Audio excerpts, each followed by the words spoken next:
Hello to you. It's 2017, summer, August, and it's time to go to the beach.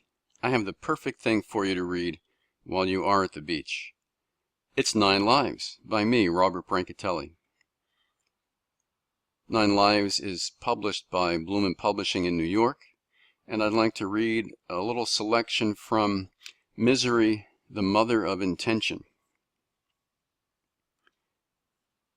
I've read 1,000,000 articles, maybe 1.5 million, about the secret to success, whether in business, politics, law, medicine, entertainment, running a bagel factory, or sex. The secret, so it seems, is persistence, as in never giving up. That's probably why pharmaceutical companies are in the stamina business. Don't give up, because bouncing back from failure is what success is all about and separates the men from the boys, the sheep from the goats, winners from losers, up from down, etc. These articles describe Larry Page, Richard Branson, Oprah Winfrey, and a host of other entrepreneurs who kept at their invention or dream until it came true. Thomas Edison famously declared that he never failed at anything. He just discovered 10,000 ways how not to make a light bulb. I knew a pastor who believed in this principle so much that he put up a huge banner in front of his church that said, "Never give up." It was perfect at Easter, because in his homilies he would explain how Jesus never gave up and was able to bounce back against all odds, even death. So you can too. It sounded bizarre, as if Jesus had just botched a field goal or given a bad job interview. Maybe he didn't know you're not supposed to bring up salary or benefits. Don't worry, dude, you'll nail it next time. Well, in a manner of speaking. My family, the Brancatellis, have taken this advice to heart.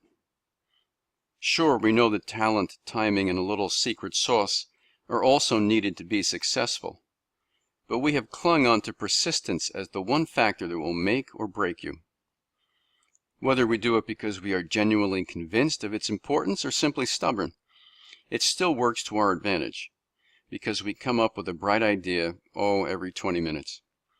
But bright ideas are a dime a dozen, even after inflation, which means that if we are not persistent, we'll get nowhere.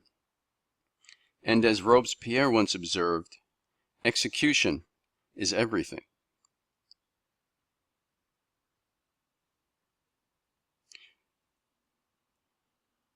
So we have to be persistent not just with the idea, but in seeing it through to the bitter end. And I do mean bitter. Let me see if I can put it in a way that all of you can understand, Mom said one day, lowering the guillotine on my father's proposal to open a cheesecake shop. Never mind that none of us had any experience or knowledge of commercial baking. "Who's going to do the work?" she said. "Oh, well, I have school," said one. "I have work," said another. "I don't know how to bake," said a third. "I'm allergic to cheese," said a fourth. "Well, I'm not going to do the baking, so you can forget that right now, and I am not going to drive around delivering cheesecake at 5 in the morning, Mom declared. She had a point. The idea seemed a little half-baked, but that was how Dad operated. He was more of an idea guy than a shop foreman or an inventor whose vision could not be contained by the laboratory walls around him.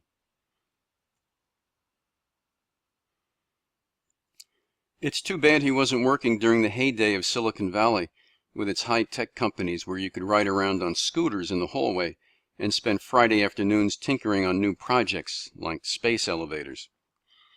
Actually, I'm not sure that would have worked either, because he never had much luck.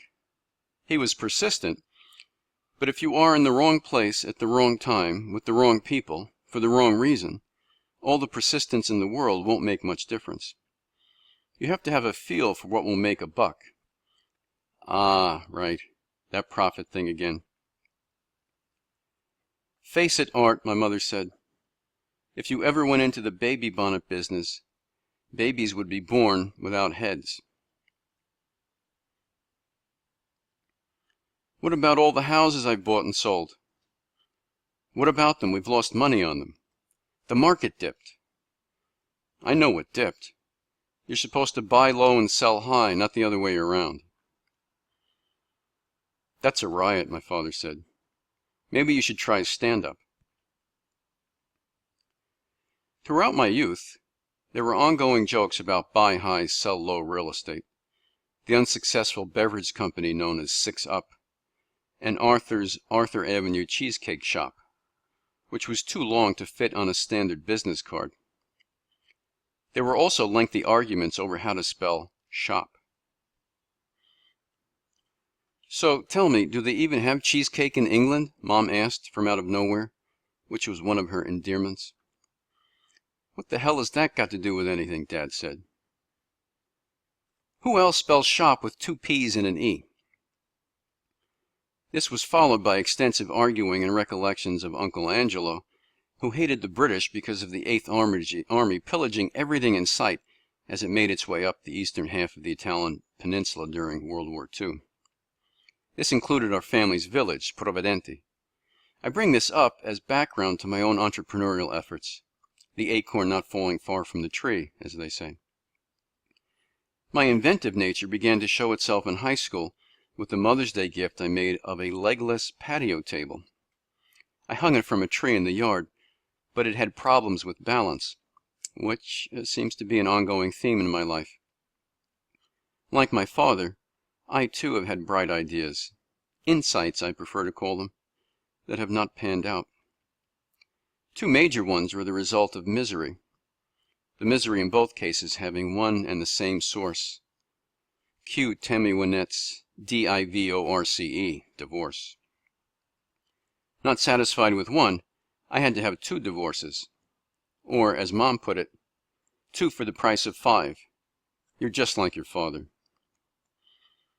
Hey, I'm trying to find a girl just like the girl that married dear old Dad.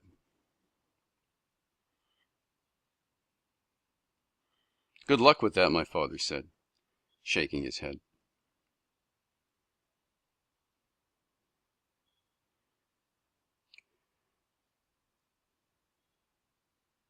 You can read more of Misery, the Mother of Intention in 9 Lives. And you can obtain 9 Lives on the Robert Brancatelli blog, available at Amazon. If you see that in the upper right-hand corner, you can just click on Amazon on my blog site. You can also go to these sources, robertbrancatelli.com, the robertbrancatelli.blog, and robamazon.com, where it has all of my publications and books that you can buy, and you can support a very worthy cause. And also, it's not bad reading at the beach. Have a great summer. Thanks very much.